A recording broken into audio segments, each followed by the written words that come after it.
reka imirishyo y'ingoma iryoheye amatwi umushayayo no gucinya akadiho bitwinjize mu mateka y'umunyabigwi udasanzwe akaba n'intore z'urusha intambwe Perezida Paul Kagame. Amateka y'uyu munyabigwi akaba na Perezida wa Repubulika y'u Rwanda yatangiye kuwa gatatu tariki 24 z'ukwa 10 mu mwaka w'1957 ubwo Paul Kagame yabonaga izuba akaba nabucura mu muryango w'abana batandatu. Paul Kagame ni mwene Rutagambwa Deogratias na nyina umubyara Batsinda Astaria Rutagambwa. Paul Kagame yisanze mu muryango wari wishoboye mu Rwanda rw'icyo gihe dore ko wari utunze amashyo Rutagambwa isi umubyara akaba ari umucuruzi w'ikawa ndetse n'umwe mu batangije koperative ya Trafipro mu Rwanda.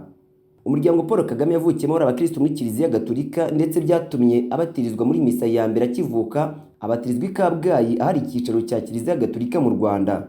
Ari umunsi udasanzwe umuryango wa Batsinda Astaria Rutagambwa na Rutagambwa Deogratias wari bibarutse umwana uzacungura u Rwanda n'abarutuye. Paul Kagame yanyuze mu buzima bukomeye nyamara bwaje gutuma avamo ikirangirire muri politike y'isi. Tariki 24 z'ukwa 10 mu mwaka w'1957 ubwo umuryango wa Rutagambwa wari wibarutse umwana w'umuhererezi mu muryango wabo. Icyo gihe igihugu cy'u Rwanda cyari kiyobowe n'umwami wari warimye ingoma mu mwaka w'1931. Uyu akaba ari Mutara wa gatatu Rudahigwa uri no mu cyiciro cy'intwari z'Imena waje gutanga mu mwaka w'1959. Se wa Perezida Paul Kagame Deogratias Rutagambwa yari umunyamuryango w'umwami Mutara wa gatatu Rudahigwa, naho nyina umubyara Astaria Rutagambwa akaba nawe yarafitanye isano ya hafi n'umwamikazi wa nyuma w'u Rwanda Rosalia Gicanda. Paul Kagame yashakanye na Jeannette Kagame mu mwaka w'1989 babyarana abana 4, abahungu 3 ndetse n'umukobwa umwe. Paul Kagame we n'umuryango we bageze mu gihugu cya Uganda mu mwaka w'1962 bahunze itotezwa, ihohoterwa n'ibindi binyuranye byakorwaga n'abahutu bari bararenzwe n'urwango batifuzaga ko umututsi yabatekanye mu gihugu cye cy'u Rwanda. Paul Kagame yakuze nk'abandi bana ariko akaba umuhanga cyane aho yize hose. Intumbero ye ikaba yari yo kuzagarura abanyarwanda bari barahejwe imyaka myinshi mu gihugu cyabo cy'u Rwanda. Ibi byatumye mu mwaka w'1979 yinjira mu gisirikare yanaherewemo imyitozo mu ishuri rya CGCS ryo muri leta ya Kansas muri Leta Zunze Ubumwe za Amerika. Hagati mu myaka ya 80 Paul Kagame ari mu basirikare barwanyije leta y'igitugu ya Obote wafatwaga nk'umunyagitugu wayoboraga Uganda, barayitsinda bimika Yoweri Kaguta Museveni ku butegetsi. Paul Kagame ahita ahabwa inshingano zo kuyobora urwego rw'ubutasi rwa gisirikare cya Uganda. Icyo gihe byari mu mwaka w'1986. Kagame yaje kuyobora urugamba rwo kubohoza igihugu nk'uko yari akomeje kubyitoza mu myaka yo hagati y'1977 n'1978 aho yasuye bucece u Rwanda yirengagije ko yatabwa muri yombi nk'umututsi wari impunzi kandi w'umusore ufite imbaraga, nyamara urukundo yarafitiye igihugu n'umuhate wo kurugarukamo ntibyabashaga gutuma tuza. Nyuma yo guhagarika jenoside yakorewe abatutsi mu mwaka w'1994 Paul Kagame yagizwe vice perezida w'u Rwanda guhera muri uwo mwaka kugera mu mwaka w'2000. Akaba ariko nanone izo nshingano yarazifatanyaga no kuba minisitiri w'ingabo, maze tariki 22 z'ukwa 4 mu mwaka w'2000 arahirira inshingano zo kuba perezida w'igihugu cy'u Rwanda. Perezida Paul Kagame waharanira kandi waharaniye mu myaka ye yose kubaho neza kw'abanyarwanda bose. Imibereho ye iratangaje nk'uko nawe ubwo atangaje ugereranije kuva abakoloni bagera mu Rwanda, by'umwihariko kuva mu mwaka w'1952 kugeza uyu munsi aho yagaruye ituze mu banyarwanda bakaba babanye mu mahoro n'umutekano, aho buri umwe wese ikimuraje inshinga ari iterambere ry'igihugu n'avanguramoko u Rwanda ari nyabagendwa.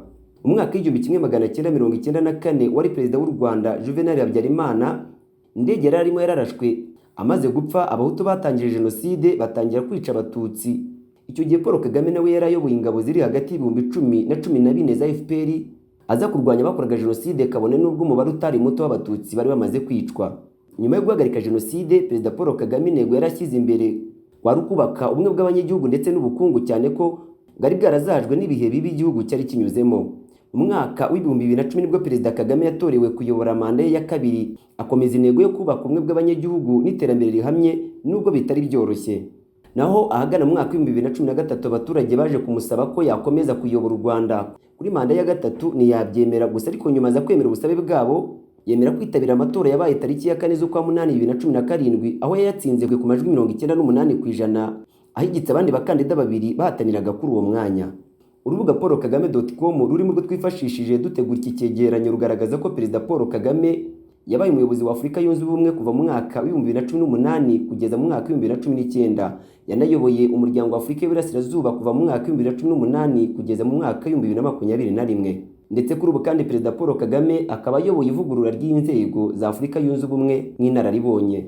Si ayo makuru gusa kandi uhasanga banakubwira ko Perezida Paul Kagame ayoboye umuryango w'ibihugu bivuga ururimi rw'icyongereza nk'umuyobozi mukuru wa Commonwealth, inshingano yahawe ubwo abakuru b'ibihugu na za guverinoma bateraniraga i Kigali bari kumwe n'uwahoze ari igikomangoma Charles uherutse gusimbura nyina, umugabekazi Elizabeth wa kabiri uherutse gutanga. Perezida Paul Kagame yongeye kurahira gukomeza kuyobora u Rwanda muri manda y'imyaka 5 iri imbere tariki 11 z'ukwa munani 2024, maze asezeranya abanyarwanda kubageza ku iterambere rirambye, gusa abasaba gukomeza kumushyigikira nk'uko babigaragaje mu myaka itambutse. Paul Kagame atsinze amatora yabaye tariki 14 na 15 Nyakanga ku majwi 98 n'ibice 18, ahigitse abakandida babiri bari bataniye kuri uwo mwanya. Jewe Kagame Paul ndahiriye u Rwanda ku mugaragaro ko ntazahemukira Repubulika y'u Rwanda, ko nzakurikiza nkanarinda itegeko nshinga n'andi mategeko, ko nzakorana umurava imirimo nshinzwe, ko nzaharanira amahoro n'ubusugire bw'igihugu, ko nzashimangira ubumwe bw'Abanyarwanda, ko ntazigera nkoresha ububasha mpawe mu nyungu zanjye bwite,